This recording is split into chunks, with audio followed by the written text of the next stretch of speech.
এক রাজা চোখের সমস্যা নিয়ে খুবই বিপদে ছিলেন। তাই রাজা অনেক জায়গায় যাচ্ছেন, কিন্তু কোনোভাবে চোখ ভালো করতে পারছেন না।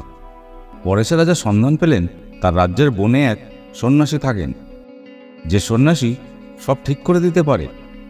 তারপর রাজা গেল সেই সন্ন্যাসীর কাছে, গিয়ে বললেন, সন্ন্যাসী, আমার চোখের সমস্যা ঠিক করে দিন। সন্ন্যাসী দেখে বললেন, রাজা, আমি আপনার সমস্যা বুঝতে পেরেছি। আপনি এক কাজ করুন, এখন থেকে শুধু লাল জিনিসের উপর চোখের নজর দেবেন, শুধু লাল রং দেখবেন, তারপর দেখবেন সব ঠিক হয়ে গেছে। রাজা বললেন, আচ্ছা, ঠিক আছে। রাজা রাজ্যে ফিরে গিয়ে তার রাজপ্রাসাদ পুরোটা এবং সবকিছু লাল রং করে ফেললেন। কিছুদিন পর আস্তে আস্তে রাজার চোখ ভালো হতে লাগলো। তখন রাজা খুশি হয়ে তার সৈন্যদেরকে বললেন, যাও, সেই সন্ন্যাসীকে নিয়ে আসো, আমি তাকে পুরস্কৃত করতে চাই। তারপর সন্ন্যাসী যখন আসলেন, তখন সৈন্যরা বালতি ভরে লাল রং দিয়ে তাকে ভিজিয়ে দিল। তারপর সন্ন্যাসী রাজার কাছে গেল, রাজা তাকে জিজ্ঞাসা করল, কেমন আছেন?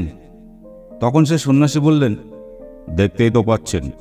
তিনি রাগান্বিত স্বরে বললেন, রাজা, আপনি আমাকে এমন লাল রং দিয়ে রঙিন করে দিতে বললেন কেন? পরে রাজা বললেন, কেন, আপনিই তো বলেছেন লাল রং দেখতে, রং না দিলে পরে আপনাকে তো দেখলে তো আমার চোখে সমস্যা হবে, তাই।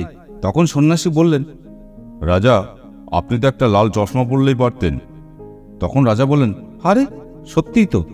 রাজা তখন লজ্জায় পড়ে গেলেন। তারপর সন্ন্যাসী বললেন, দেখেছেন রাজা, আমরা সমস্যায় পড়লে আশেপাশে সব কিছু পরিবর্তন করতে চাই, কিন্তু সমস্যার সমাধান যে আমাদের ভিতরেই আছে তা লক্ষ্য করি না। আমাদের নিজেদেরকে বদলাতে বড় বড় কোনো দেশে যেতে হবে না, নিজের দেশে থেকেই নিজেকে বদলাতে পারবো। আমরা বদলালে আমাদের পরিবার বদলাবে, আমাদের সমাজ বদলাবে, আর সমাজ বদলালে আমাদের দেশ বদলাবে।